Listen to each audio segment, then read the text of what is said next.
স্বামী স্ত্রী যদি দুই জায়গায় থাকেন, ফোনে যদি ঝগড়া হয়, আমি বুদ্ধি দেই যে ফোনটা যখনই দেখলেন যে ঝগড়া শুরু হয়ে গেছে তখন সাথে সাথে মোবাইলটা অফ করে ফেলান। অফ করে 3 দিন মাত্র রাখেন, অন্য একটা নাম্বার বাটন ফোন দিয়ে আপাতত অফিসের কাজ কাম ছাড়েন, আর বউয়ের সাথে যোগাযোগের নাম্বারটা 3 দিনের জন্য বন্ধ রাখেন। 3 দিন পরে মোবাইলটা আস্তে করে ওপেন করেন। এবার নিয়তি করেন যে ঝগড়া এটাই হবে। বউরে বলবেন, দেখো তোমার সাথে ঝগড়া এখানে এই পর্যন্ত থামতেছে, আমরা এখান থেকে আবার শুরু করবো ইনশাল্লাহ 3 দিন পর। 3 দিনের বিরতি দিচ্ছি, যুদ্ধ বিরতি।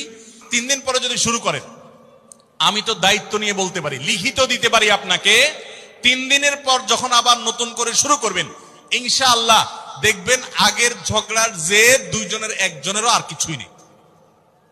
এখন বউরে যদি বলেন 3 দিন পরে ফোন দিয়ে বলেন, হ্যাঁ বলো তুমি জানি কি বলতেছিলা, দেখবেন যে আর কথা খুঁজে পায় না।